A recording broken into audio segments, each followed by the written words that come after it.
Man, bro, this album, the first week sales for this album have caused a lot of controversy, have caused a lot of media frenzy because of the first week projections for this album that Drake and Party Next Door had created. Now, just to be completely clear right here, the first week sales haven't even been released yet, and people are still debating online how well this album is going to do.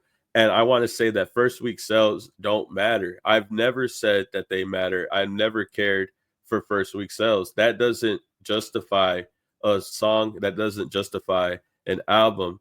You can't go based off of the sales of an album to tell if the music is good or not. You have to listen to the music yourself. That being said, in this new generation, in this new era of media, people have used first week sales as a metric system to see if something is good or not, or if something is flopped or not. That's how people use first week sales. Drake has always exceeded expectations when it comes to this. If you look at the recent projects that he's dropped in the past, he's always done well. But it looks like people in this new world of media, it looks like they're always looking to see a number. They always want to talk about a number. They want to see how well it's going to do based off of the number of sales. But the thing about Drake is that the number one, being number one, has always been his thing. He's always wanted to be the guy, the boy, always wanted to be number one. Even going as far as cutting the album price for the recent album. It says here that Drake cut his album price in half on his digital album and released physical copies for the first time in 7 years during his first week. He is selling 3 different versions of the same physical CD for $7 after initially saying it would only be streamed like his previous 6 releases. Like I said, this is just one example of trying to get the number one spot. One example that Drake is trying to use, lowering the price of the CDs and the sales of the album so that way he could chart more higher in the position in the charts. And now it's gotten to the point where Drake is going to sell about roughly 250K his first week for the album. Now, this was a prediction number. This is a projection. It's to be determined what it's actually going to be in the near future after the week is over. We'll see what number it actually lands on.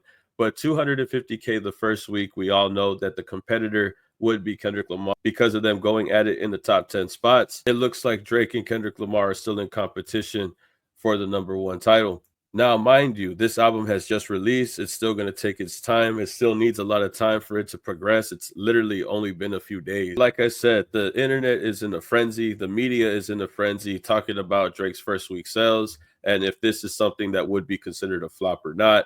I really truly believe that only time will tell that. But to be quite honest with you, 250K is something that people would say would be good, right? That was a prediction. People had predicted 180 to 250. But the reason why I think that Drake lowers the price of the CD, lowers the price of the digital sales, is because he really does care about being number one at a time like this, at a drop like this, in my opinion. We'll keep it alleged, and it looks like the audience, the selected audience that listens to the album, that listens to Drake, it looks like they feel some type of way about sales as well. When you see on the internet the controversy that it starts, when it comes to talking about album sales, when you look at when Kendrick Lamar was supposed to sell GNX and the GNX album, when it was on pace to sell 291K its first week, and someone had reposted it and put, yikes.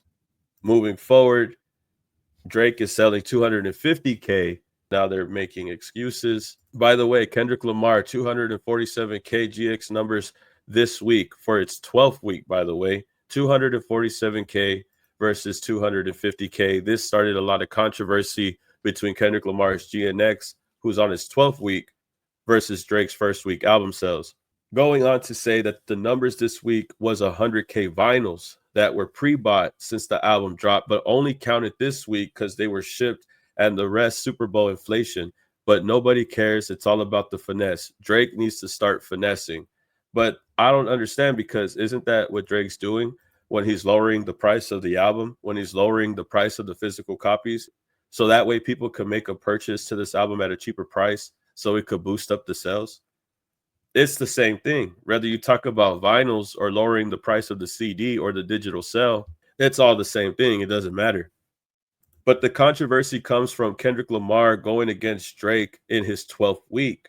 This is Drake in his first week, but I think there's a lot of safety blankets in this album. One of them being that it's an R&B soul album, like I said, and the other being a collaboration album.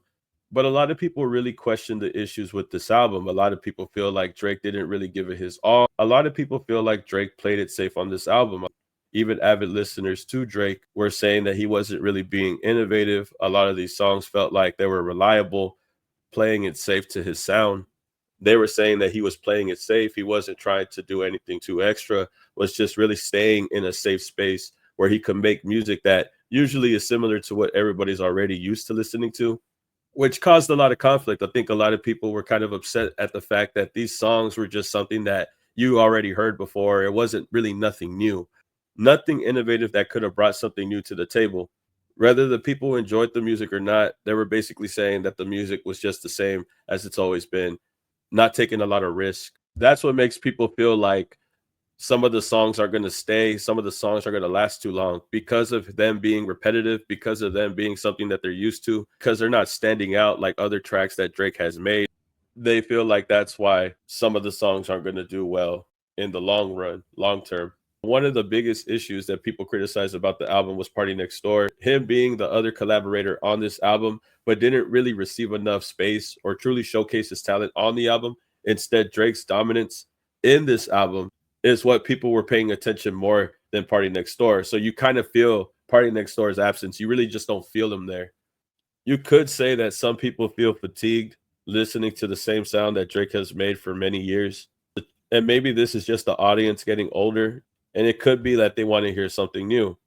While all that being said, this album has garnered 92 million streams around the first week that it's been out, as well as Kendrick Lamar, and it's still going. Like I said, these two artists have been fighting for the number one spot, and Kendrick Lamar has been at the number one spot for months now. And Drake, with this first week, it looks like he's doing everything that he's trying to do to get the album to stick, to get the album to sell, at least for the first week. But like I said, bro, it takes time. All these albums, all these songs that we hear, it takes time. I think the real issue with this whole situation, though, that's causing a frenzy in the media and causing all of this controversy is because of the album sales, how people look at the album sales. The album sales don't matter, bro. At the end of the day, whatever songs come out, whatever songs get put out, and whichever ones stay at the top 10, whichever ones stay at the list, whichever ones stay consistent and relevant are the ones that we'll be talking about in the near future.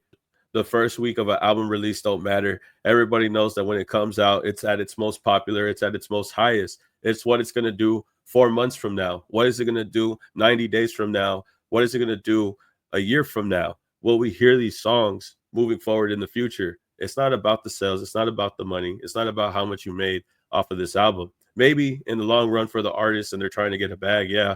But realistically, when it comes to artist expression, it doesn't matter about the sale. It matters about the music. It matters how well are these songs made.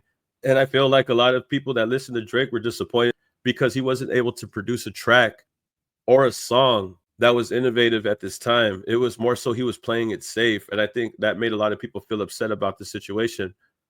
But whether you like the album or not, it's going to sell regardless, no matter what. But I've said it over and over again, bro. It's not about the money. It's not about the sell. It's about how well it does with the people. And remember, it's because of this beef. It's because of this beef that all of this is starting to matter in the media, that all of this is starting to be a competition.